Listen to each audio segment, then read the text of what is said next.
नमस्कार प्रेक्षकांनो, आजच्या एपिसोडमध्ये इथे आता रागिनी तिची महत्त्वाची फाईल शोधते, जी इथे आता अभिजितच्या इन्शुरन्सचे जे काही पेपर वगैरे आहेत ती फाईल आता रागिनीला हवी असते. खूपच महत्त्वाची फाईल असल्यामुळे ती सगळीकडे शोधत असते आणि म्हणत असते की महाजनांच्या घरामध्ये इतक्या फाईल्स आहेत, पण त्याच्यामध्ये माझी महत्त्वाची फाईल मला सापडतच नाही आहे. कुठे बरं गेली असेल माझी फाईल? आणि पटकन तिला क्लिक होतं. ती म्हणते स्टडी रूममध्ये असेल का माझी फाईल? आणि त्यानंतर रागिनी स्टडी रूमच्या दिशेने आता येतच असते. तेवढ्यातच प्रेक्षकांनो भूमीला रागिनीच्या येण्याची चाहूल लागते. तेव्हा भूमी पटापट इथे आता जे काही पेनड्राईव्ह वगैरे तिने घेतलेलं असतं, अभिजितच्या लग्नाचा अल्बम घेतलेला असतो, तिने ती व्हिडिओ वगैरे बघितलेली असते, हे सगळं तिने पटापट त्या जागेवर ठेवलेलं असतं, जेणेकरून रागिनीला भूमीवरती संशय येऊ नये.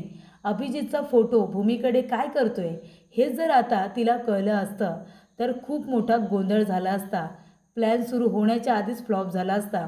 त्यामुळे इथे रागिनी इथे येण्याच्या आधीच भूमीने सगळ्या गोष्टी जागच्या जागी लावून ठेवलेल्या असतात आणि ती लॅपटॉप घेऊन आता निघालेली असते. तेव्हा रागिनी म्हणते, काय गं भूमी, तू इथे काय करतेस? तू इथे कशासाठी आली आहेस? स्टडी रूममध्ये तुझं काय काम? आणि हां, तुझ्या हातामध्ये जो लॅपटॉप आहे तो ऑफिसचा लॅपटॉप आहे ना? तुझ्या हातामध्ये काय करतोय? तेव्हा भूमी म्हणते, हो बरोबर बोलताय तुम्ही, हा लॅपटॉप आहे ना तो ऑफिसचाच आहे. नाही कसं आहे ना, आता ऑफिसच्या कामामध्ये मी सुद्धा बारीक लक्ष घालणार आहे. मी आता घरीसुद्धा काम करेन आणि त्याचबरोबर ऑफिसमधलं सुद्धा काम करेन. सगळे रेकॉर्ड शोधून काढणार आहे मी, जुने रेकॉर्डसुद्धा काढणार सगळे. त्यासाठी मी आता ऑफिसच्या कामामध्ये लक्ष घालणार आहे आणि म्हणूनच कामासाठी हा लॅपटॉप घेतला आहे. तेव्हा इथे आता भूमी जात असताना रागिनी तिला मागून विचारते की अच्छा, म्हणजे आता तू ऑफिसमध्ये लक्ष देणार, माझ्या विरोधात कारस्थानं रचतेस तू? तेव्हा भूमी म्हणते, काय? मी तुमच्या विरोधात कारस्थानं रचते? हे काय बोलताय तुम्ही आत्या? अहो, कारस्थानं तुम्ही करता, मी तुमची कारस्थानं उघड करते, मी तुमची कारस्थानं शोधून काढण्याचा प्रयत्न करते, असं बोला तुम्ही. आणि आतापर्यंत तुम्ही जी जी काही कारस्थानं केली आहेत ना, ती सगळी मी शोधून काढणार, कळते का तुम्हाला? ते सुद्धा पुराव्यांसकट. तेव्हा इथे आता भूमी जात असताना रागिनी म्हणते, म्हणजे म्हणजे काय करणार आहेस तू? तेव्हा भूमी म्हणते, रागिनी आत्या, प्रश्न खूपच विचारता तुम्ही. आता मी काय करणार आहे, काय शोधून काढणार आहे, हे सगळंच मी तुम्हाला कसं काय सांगू? मी जेव्हा या सगळ्या गोष्टी शोधून काढेन तेव्हा तर तुम्हाला कळेलच ना, कारण तुमची कारस्थानं काही थांबत नाही. तुम्ही गप्प बसताय का? मग मला माझं इन्व्हेस्टिगेशन सुरूच ठेवायला हवं ना. आता तुम्ही कुठली कारस्थानं करता, तुमच्या डोक्यात काय चाललं आहे, मग मला इन्व्हेस्टिगेशन करायला नको का? मग तुम्ही कारस्थानं करत राहा आणि मी इन्व्हेस्टिगेशन करत राहणार, तुमच्या विरोधामध्ये पुरावे गोळा करत राहणार, असं इकडे भूमी रागिनीला म्हणत असते. आणि ती जात असताना रागिनी म्हणते, भूमी एक मिनिट, तो जरा ड्रॉवर उघडून दाखवतेस का? प्लीज जरा तो ड्रॉवर उघड ना. तेव्हा भूमी जाते आणि तो ड्रॉवर उघडते. तेव्हा रागिनी म्हणते, काय आहे का त्या ड्रॉवरमध्ये? तेव्हा भूमी म्हणते, मला काय माहीत, तुम्ही बघा ना. तेव्हा रागिनी म्हणते, बघ ना, काहीच नाही आहे, हवा आहे फक्त. तशी तू म्हणतेस ना की कारस्थानं शोधून काढणार, पुरावे गोळा करणार, हवा आहे फक्त. सगळं क्लिअर कट आहे, काही नाही आहे आता इथे, काही नाही तुला पुरावे मिळणार, कळते का तुला? त्या ड्रॉवरमध्ये जसं काहीच नाही आहे ना, तसं कुठेही काहीच नाही आहे. तू कितीही इन्व्हेस्टिगेशन करण्याचा प्रयत्न केलास ना, तुला काही मिळणार नाही. तेव्हा भूमी म्हणते, हो का? रागिनी आता नीट बघा ना, नीट बघा, त्याच्यामध्ये काहीतरी असेल, बघा बरं, हे काय आहे ह्याच्यामध्ये? तेव्हा प्रेक्षकांनो इथे आता रागिनीने फाईल एकदम खाली लपवून ठेवलेली असते आणि त्याच्यावरती ड्रॉवरमध्ये जो एक प्लाऊट असतो तो त्याच्यावरती ठेवण्यात आलेला असतो, जेणेकरून ड्रॉवर जर उघडला तर सगळ्यांना तो रिकामा वाटेल, पण त्याच्या आतमध्ये फाईल लपवून ठेवलेली असते. तेव्हा भूमी म्हणते, हे बघा, याला म्हणतात इन्व्हेस्टिगेशन करणं. मी कसं इन्व्हेस्टिगेशन केलं बघितलं तुम्ही? तुम्हाला आत्तापर्यंत असं वाटलं असेल मी कुठली गोष्ट कुठे लपवून ठेवले, भूमीला काही माहितीच नसेल, पण भूमीला सगळं काही माहिती असतं आत्या, म्हणून तर मी इन्व्हेस्टिगेशन करत असते ना तुमच्या कारस्थानाचं. घ्या बघा, हीच फाईल शोधताय ना तुम्ही मगापासून, ही महत्त्वाची फाईल तुम्हाला हवी असेल, कारण याच्यामध्येच तर इन्शुरन्सचे सगळे पेपर आहेत ना महत्त्वाचे. घ्या त्या अहो ही फाईल घ्या, नाहीतर तुमच्या विरोधामध्ये मला महत्त्वाचा खूप मोठा पुरावा मिळेल आणि मग तुमची कोंडी होईल. तेव्हा प्रेक्षकांनो रागिनी लगेच घाबरते आणि भूमीच्या हातातून फाईल खेचून घेते. तेव्हा भूमी म्हणते, बघितलं, तुम्हाला वाटलं की इथे तुम्ही काय लपवून ठेवले ते मला माहिती नाही आहे, पण मला बरोबर माहिती आहे सगळ्याचं इन्व्हेस्टिगेशन मी अगदी व्यवस्थित करते.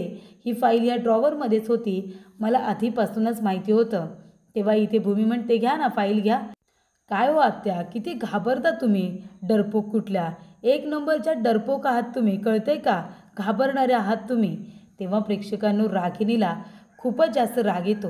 रागिनी म्हणते की ह्या ड्रॉवरमध्ये मी फाईल अशी खाली ठेवते हे फक्त मलाच माहिती होतं, या भूमीला कसं काय कळलं. ही भूमी आहे ना हळूहळू खूपच जास्त चलाक व्हायला लागली असं इकडे रागिनी आता म्हणत असते. त्यामुळे प्रेक्षकांनो रागिनी म्हणत असते की या भूमी आणि आकाशवरती लक्ष ठेवायला हवं. नक्की आता त्यांचा पुढचा प्लॅन काय आहे ना ते मला कळायलाच हवं. त्यानंतर प्रेक्षकांनो इथे आता पौर्णिमा गोंधळलेली असते, कारण तिने एकदा नाही तर दोनदा अभिजितला बघितलेलं असतं, ते सुद्धा एकदम व्यवस्थित समोरासमोर. त्यामुळे प्रेक्षकांनो कुठलीही बायको घाबरणारच. पौर्णिमा आता म्हणत असते, ते खरंच माझे अभिजित असतील का, खरोखर ते अभिजित होते का माझा भास होता, पण दोनदा दोनदा मला तोच भास का होईल, असा विचार आता पौर्णिमा करत जातच असते. तेवढ्यातच आता ती ॲम्ब्युलन्स पुन्हा त्या ठिकाणी आलेली असते. म्हणजे पौर्णिमा ज्या रस्त्याने जात असते त्याच रस्त्याने समोरून ॲम्ब्युलन्स आलेली असते आणि फक्त ॲम्ब्युलन्स येत नाही, त्याच्यामधून आता अभिजितने उडी मारलेली असते. अभिजित हॉस्पिटलमधून गायब झालेला असतो. तेव्हा हॉस्पिटलची माणसं त्याला घेण्यासाठी आलेले असतात. तेव्हा प्रेक्षकांनो इथे आता पौर्णिमा बघते, पौर्णिमा खूप घाबरते, कारण अभिजितच्या हातामध्ये चाकू असतो आणि तो त्या लोकांवरती अटॅक करण्याचा प्रयत्न करत असतो. त्यानंतर प्रेक्षकांनो अभिजित उलट्या दिशेने पळून जातो. तेव्हा ते वॉर्डबॉय पुन्हा त्याला पकडण्यासाठी त्याच्या मागे मागे धावत जातात. तेव्हा इथे प्रेक्षकांनो पौर्णिमा आता हे सगळं बघत असते. तेव्हा तिच्या दिशेने अभिजित तिला धावत येताना दिसतो. तेव्हा इथे आता पौर्णिमा म्हणते की अभिजित, तिला आठवतं अभिजितचा जीव गेलेला असतो आणि तिने त्याला शेवटचं तसंच बघितलेलं असतं. तेव्हा ती म्हणालेली असते की अभि उठा ना प्लीज, अभि उठा, तुम्ही मला असे सोडून जाऊ शकत नाही. आणि तेव्हा प्रेक्षकांनो पौर्णिमा विचार करते की माझे अभिजित तर या जगामध्ये नाही आहेत, मग हा माणूस कोण आहे जो हुबेहूब अभिजितसारखाच दिसतोय. तेव्हा प्रेक्षकांनो अभिजित आता धावत पळत पुन्हा एका ठिकाणी आलेला असतो आणि लपून बसलेला असतो. त्यानंतर प्रेक्षकांनो पौर्णिमा विचारतच असते, पूर्णपणे गोंधळलेली असते. तेव्हा ते लोक त्याच्या जवळ येतात. अभिजित म्हणतो, द्या मोबाईल, द्या बरं इकडे. तेव्हा अभिजित फोन करतो आपल्या मित्राला आणि तो विचारतो, काय रे, काय अपडेट आहे, कशी घाबरली आहे का ती मुलगी. तेव्हा इथे त्याचा मित्र म्हणतो, बलदेव, अरे ती इतकी घाबरले ना की तुला बघून तिला असं वाटतंय की तू तिचा नवराच आहेस. अरे पूर्णपणे टेन्शनमध्ये आली ती, काय करावं तिला काही कळत नाही आहे, खूप घाबरलेली दिसते. चेहऱ्यावरती तिला इतका घाम आलाय की त्याच्यावरूनच कळतंय की ती किती घाबरलेली आहे म्हणून. तेव्हा प्रेक्षकांनो इथे आता अभिजित म्हणत असतो, ठीक आहे, तुम्ही लोकांनी आता एक काम करायचं, डिरेक्टली मला तिच्या समोरच घेऊन जायचं. तिने इथे स्पष्टपणे माझा चेहरा आता बघितला पाहिजे, अगदी समोरासमोर. कळलं तुम्हाला, काम कराल ना व्यवस्थित. तेव्हा ती माणसं म्हणतात, हो साहेब, काळजीच करू नका, तुमचं काम होईल. आणि तेव्हा प्रेक्षकांनो इथे आता अभिजित म्हणतो, म्हणजे बलदेव म्हणतो की थांबा, त्याआधी मला एक मेसेज करायचा आहे. तेव्हा इथे बलदेवने भूमीला मेसेज केलेला असतो की काम झालेलं आहे म्हणून. त्यानंतर प्रेक्षकांनो भूमी आता घाईघाईने बलदेवला भेटायला निघालेली असते. ती आपली बॅग वगैरे घेते आणि आता घाईघाईने निघालेली असते. ती आता जाणार तेवढ्यातच प्रेक्षकांनो इथे आकाशची गाडी आलेली असते. आकाश आपली गाडी घेऊन सरळ आतमध्ये येतो. तेव्हा भूमी आकाशला बघते आणि लगेचच तिथून पळ काढते, पळून जाण्याचा प्रयत्न करणार. तेवढ्यातच इथे आकाश आणि अथर्व आलेले असतात आणि आकाश म्हणतो, भूमी काय चाललंय तुझं, कुठे चालली आहेस तू. तेव्हा भूमी म्हणते, आकाश, अरे मग कुठंच जात नव्हते. तेव्हा इथे अथर्वला सुद्धा आश्चर्य वाटतं की एवढं सांगूनसुद्धा भूमी आता बाहेर पडते, तिच्या जीवाला धोका असताना सुद्धा. तेव्हा इथे आकाश म्हणतो, भूमी खरं खरं सांग, कुठे निघाली होतीस तू. तेव्हा भूमी म्हणते, अरे आकाश, कुठेच नाही, कुठे निघाले नव्हते. तेव्हा इथे अथर्व म्हणतो, भूमी ताई खोटं बोलू नकोस, तू कुठे निघाली होतीस ना ते खरं खरं सांग. तेव्हा इथे आता आकाश म्हणत असतो, बघतोयस ना अथर्व, म्हणजे हिच्या जीवाला धोका होतो, हिला लोक किडनॅप करतात याची काळजी आपल्याला वाटते, आपल्याला टेन्शन येतं, पण हिला तर त्यातलं काहीच वाटत नाही आहे. सांग ना भूमी, कुठे निघाली होतीस तू? तुला तुझ्या जीवाची भीती नाही आहे का अजिबात? मला तुझं हे वागणं अजिबात पटत नाही आहे भूमी. काल जे काही झालं तुझ्याबरोबर त्याच्यानंतरला मला इतकं टेन्शन आलं आहे. मी तुझी इतकी काळजी करतोय, तू घरामध्ये नसल्यानंतर मी वेडा पिसा होतो, त्याचं तुला काहीच वाटत नाही आहे ना? पण आता नाही, आता बास. आता मी निर्णय घेतला आहे भूमी, आपल्या क्षितिजाच्या पासपोर्टला थोडीशी प्रोसिजर बाकी आहे म्हणून, नाहीतर मी दुसऱ्या देशामध्ये कधीच तुला घेऊन गेलो असतो. आता आपण इथे राहायचं नाही आहे. इथे आता जी कटकारस्थानं होत आहेत ना, ती थांबली पाहिजे. तुझ्याशिवाय मी नाही राहू शकत आणि मला माहिती आहे तूही माझ्याशिवाय नाही राहू शकत. मग आपण क्षितिजाला घेऊया आणि परदेशात जाऊन राहूया. आता आपण इथे राहायचं नाही. इथे तुझ्या जीवाला धोका आहे भूमी, कळतंय तुला? तेव्हा प्रेक्षकांनो, इथे आता आकाश म्हणत असतो, काल काय झालं बघितलंस ना? तेव्हा भूमी म्हणते, आकाश काल जे घडलं ते आजही घडेल असं नाही आहे रे, तू प्लीज मला समजून घे ना. तेव्हा प्रेक्षकांनो, आकाश म्हणतो, अजिबात नाही, मला तुझं काही ऐकायचं नाही आहे भूमी, तू आता कुठेही जायचं नाही आहे. हे बघ, मी लवकरात लवकर क्षितिजाचा पासपोर्ट तयार करून घेतो आहे, मी सगळी तयारी करतो आहे. आता इथे मी 1 मिनिटसुद्धा थांबणार नाही. चल तू माझ्याबरोबर चल, मी तुला कुठेच बाहेर जाऊ देणार नाही आहे, असं इकडे आकाश स्पष्टपणे भूमीला म्हणतो आणि भूमीचा हात पकडून तिला घरामध्ये सुद्धा घेऊन जातो. त्यानंतर प्रेक्षकांनो, इथे आता पौर्णिमा बघत असते. तो माणूस आता परत धावत पळत आलेला असतो आणि तो इथे आता त्याच्या मित्रांवरती अटॅक करत असतो. हे सगळं नाटक आहे प्रेक्षकांनो, आणि हे नाटक आहे पौर्णिमाला खरं वाटण्यासाठी. पौर्णिमा घाबरते. पौर्णिमा म्हणते, अभिजित, माझे अभिजित, हे माझे अभिजितच आहेत ना? पण अभिजित जिवंत कसे? कारण त्यांचा तर इथे खूप मोठा अपघात झाला होता. त्यानंतर प्रेक्षकांनो, इथे आता अभिजित धावत पळत जात असताना बरोबर पौर्णिमाच्या समोर येऊन उभा राहतो. तर इथे बलदेवला दिलेलं काम बलदेवने अगदी व्यवस्थितरित्या पूर्ण केलेलं असतं. भूमीने सांगितल्याप्रमाणे तो इथे आता पौर्णिमाच्या समोर येऊन उभा राहिलेला असतो आणि तेवढ्यातच प्रेक्षकांनो, दोघेजण एकमेकांकडे टक लावून बघतात, डोळे भरून बघतात. दोघांच्याही डोळ्यामध्ये पाणी आलेलं असतं. तेव्हा इथे अभिजित जात असताना पौर्णिमा त्याचा हात पकडते आणि ती त्याच्याकडे बघतच राहते. दोघे एकमेकांकडे बघत असतात. तेव्हा पौर्णिमा म्हणते, अभिजित, माझे अभिजित, तुम्ही जिवंत आहात? तेव्हा इथे प्रेक्षकांनो बघा, आता बलदेव आणि पौर्णिमा दोघेजण एकमेकांकडे बघतायत. बलदेव, मला हा कमी वाटतोय, खरोखर तर मला हा अभिजितच वाटतोय, खरोखरचा अभिजित आहे असं वाटत असतं. त्यानंतर प्रेक्षकांनो, ती माणसं आता येतात आणि इथे अभिजितला घेऊन जातात आपल्याबरोबर. बलदेवला घेऊन जातात. तेव्हा इथे आता पौर्णिमा घाबरलेली असते. पौर्णिमा म्हणते, हे माझे अभिजित, हे माझे अभिजित असू शकतात का? हुबेहूब अभिजितसारखे दिसत होते. त्यानंतर प्रेक्षकांनो, पौर्णिमा म्हणत असते, पण आता ते कुठे गेले असतील? त्यांना कुठल्या हॉस्पिटलला नेलं असेल? कोण असतील बरं हे? अभिजित तर या जगामध्ये नाहीच आहेत. मग जर हे अभिजित नाही आहे, मग कोण आहे? आणि जर हे अभिजित असतील तर माझे अभिजित जिवंत असतील तर, असा प्रश्न पौर्णिमाच्या मनामध्ये आलेला असतो. आणि त्यानंतर प्रेक्षकांनो, इथे आता पौर्णिमा बघते तर आता हॉस्पिटलच्या कपड्यांमध्येच अभिजित तिला दिसतो. तेव्हा ती म्हणत असते की या माणसाला पुन्हा शोधून काढलं पाहिजे. तेव्हा इथे आकाश भूमीला घेऊन आता घरामध्ये येतो. तेव्हा इथे आकाश म्हणतो, मानसी कुठे आहेस तू? मानसी इकडे ये. तेव्हा मानसी आता बाहेर आहे. त्याने म्हणते, काय झालं भाऊजी? तेव्हा इथे आकाश म्हणतो, तेच मी तुला विचारतोय मानसी, तू भूमीवरती लक्ष का नाही ठेवलंस? मी तुला सांगितलं होतं ना भूमीवरती बारीक लक्ष ठेव म्हणून, तिला कुठेही जाऊ देऊ नकोस. तेव्हा इथे मानसी म्हणत असते, ताई, अगं कुठे गेली होतीस तू? 2 मिनिटासाठी मी क्षितिजासाठी दूध गरम करायला गेले आणि तेवढ्या वेळेत तू गेलीस, असं का करतेस तू, सांग बरं. तेव्हा भूमी म्हणते, अगं माझं महत्त्वाचं काम होतं ना म्हणून गेले होते. तेव्हा इथे आता भूमी म्हणत असते की अपघाताच्या रिलेटेड काही पुरावे मिळत आहेत का ते बघायला गेले होते. तेव्हा आकाश म्हणतो, भूमी प्लीज प्लीज भूमी, आता तरी थांब, मी तुझ्यासमोर हात जोडतो, पण प्लीज तू आता कुठेही जाऊ नकोस, माझं ऐकून घे. त्यानंतर प्रेक्षकांनो, भूमी म्हणत असते, आकाश प्लीज ना, हात नको ना जोडू. तेव्हा आकाश म्हणतो, मग काय करू सांग, मी काय करू? तू माझं काही ऐकायला तयार नाही आहेस. हे बघ भूमी, आता मी तुझ्या जीवाची रिस्क नाही घेऊ शकत, तू प्लीज पुरावे वगैरे गोळा करायला जाऊ नकोसा. तेव्हा इथे रागिनी त्यांचं बोलणं ऐकत असते. रागिनी म्हणत असते, खरोखर खरोखर ही भूमी पुरावेच गोळा करायला गेली असेल का, की अजून तिचं काही काम असेल, शोधून काढायलाच हवं. ही इतकी कॉन्फिडंट कशी काय माझ्याजवळ बोलताना, याचा आता प्रश्न इथे रागिणीला पडलेला असतो. रागिणी म्हणत असते की ही इतकी कॉन्फिडंट कशी काय. तेव्हा प्रेक्षकांनो, इथे आता भूमी आपल्या मनामध्ये म्हणत असते की मला बलदेवला भेटायचं होतं. बलदेवला दिलेली जबाबदारी त्याने व्यवस्थित पार पाडलीच आहे. पण आता मी इथे काय काय करते त्याचे अपडेट आता बलदेवला द्यायला नको का, त्याला सांगायला नको का.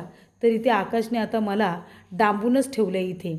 त्यानंतर प्रेक्षकांनो, इथे आता रागिणी म्हणत असते नक्कीच आहे ना, भूमीचं काहीतरी चालू आहे.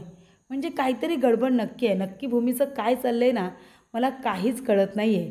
त्यानंतर प्रेक्षकांनो, रागिणी विचार करत असताना तिथे आता पौर्णिमा आलेली असते. पौर्णिमा म्हणत असते की आईंना सांगू का, मी अभिजितला बघितलं म्हणून मार्केटमध्ये. आईंना सांगते म्हणजे त्या नक्कीच शोध लावण्याचा प्रयत्न करतील की अभिजित कुठे आहेत म्हणून. तेव्हा इथे प्रेक्षकांनो, आता पौर्णिमाला आठवत असतं की कशा पद्धतीने तिने इथे अभिजितला बघितलं. त्याचबरोबर तो गाडीतून पळून जात होता, हॉस्पिटलची माणसं त्याला पकडत होती. या सगळ्या गोष्टी आता तिच्या समोर आलेल्या असतात. त्यानंतर प्रेक्षकांनो, इथे आता पौर्णिमा जेव्हा अभिजितला समोरासमोर बघते तेव्हा अभिजित तिला बघितल्यानंतर हातातला चाकूसुद्धा खाली टाकून देतो. म्हणजे पौर्णिमावरती तो अटॅक करत नाही. त्यानंतर प्रेक्षकांनो, इथे आता पौर्णिमा येते आणि रागिणीच्या खांद्यावरती हात ठेवते. कारण तिला आता सांगायचं असतं की अभिजित जिवंत आहे. पण पुन्हा इथे आता पौर्णिमा घाबरते. ती म्हणते की आईने जर बाहेर पोलिसांना आदेश दिले ना, त्या माणसाला लवकरात लवकर शोधून काढा, तर इथे आकाश आणि भूमी या दोघांपर्यंत ही बातमी पोहोचेल. आणि जर परस्पर माझ्या अभिजितला या लोकांनी मारण्याचा प्रयत्न केला तर नाही, हे एवढी मोठी रिस्क मी घेऊ शकत नाही. आता त्या माणसाला मला भेटायला हवं, त्याच्याशी बोलायला हवं. तो नक्की अभिजितच आहे ना की दुसरं कुणी आहे, या गोष्टीची शहानिशा करायला नको का, असं सुद्धा इथे पौर्णिमा आपल्या मनाजवळ म्हणत असते. तेव्हा इथे पौर्णिमा म्हणत असते की आधी आहे ना, त्या माणसाला शोधून काढायला हवं.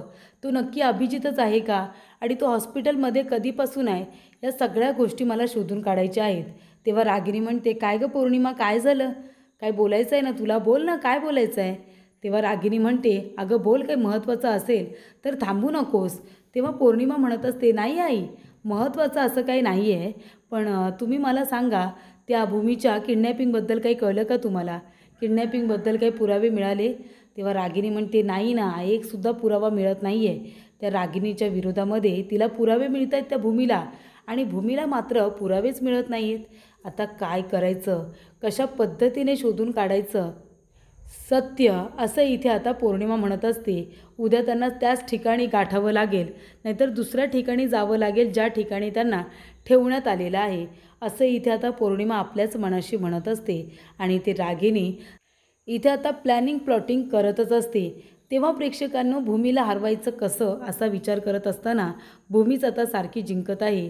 तेव्हा पौर्णिमा म्हणत असते की आधी त्या माणसाला मी गाठेन, त्यांना विचारेन की तुम्हीच माझे अभिजित आहात का, आणि त्यांची ओळख पटल्यानंतरच मी त्यांना घरी घेऊन येईन, असं आता पौर्णिमाने ठरवलेलं असतं. त्यानंतर प्रेक्षकांनो, इथे पौर्णिमा खूपच जास्त अभिजितचा विचार करत असते. ती म्हणत असते की अभिजित खूपच जास्त हुशार होते, त्यांनी हे सगळं अगदी व्यवस्थित सांभाळलं होतं. पण प्रेक्षकांनो, इथे कामानिमित्त आता त्याला बाहेर जावं लागलेलं आहे. तर प्रेक्षकांनो, पौर्णिमा इथे आता एकदा अभिजितला भेटण्याचा प्रयत्न करणार असते. तर त्याचबरोबर पुढील भागामध्ये इन्शुरन्स कंपनीकडून एक माणूस आलेला असतो आणि ते चेक असतात अभिजितचे, आणि ते चेक आलेले असतात रागिणीच्या नावाने. 2-2 चेक आलेले असतात. तेव्हा इथे भूमी म्हणते, आता हे घ्या, तुमच्या नावाने आता 2 चेक आलेले आहेत. त्याचबरोबर अभिजितची जी काही इन्शुरन्सची अमाऊंट आहे ती तुमच्या नावाने आली आहे. तेव्हा रागिणी म्हणत असते, काय करू गी मी या पैशांचं, काय करायचं आहे का एवढ्या पैशांचं, याच्यापेक्षा जर माझा मुलगा परत आला असता तर मला जास्त आनंद झाला असता नाही का. तेव्हा प्रेक्षकांनो, इकडे आता रागिणीला तर आनंद झालेला असतो की चला बाबा, इतके मोठे मोठे 2 चेक माझ्यासाठी आलेले आहेत, आता माझ्याकडे खूप पैसा आहे या भूमीला हरवण्यासाठी. त्यानंतर प्रेक्षकांनो, इथे आता रागिणी म्हणत असते, हे पैशांचं काय करायचं आहे, त्यापेक्षा माझा मुलगा परत आला असता तर बरं झालं असतं. तेव्हा भूमी म्हणते, आत्या, वास्तू कधी तथास्तू म्हणते ना, काही सांगता येत नाही, तुम्ही आता बघाच काय होणार आहे ते. तेवढ्यातच अभिजित इथे दादर चढत असतो. अभिजित दादर चढतो आणि म्हणतो, आई आई म्हणाल्यानंतर सगळेजण आता मागे वळून बघतात. तेव्हा अभिजितला जिवंत बघून इथे बघा रागिणीचा थोबडा बघण्यासारखा झालेला असतो. तिचा चेहरा पांढरा पडलेला असतो.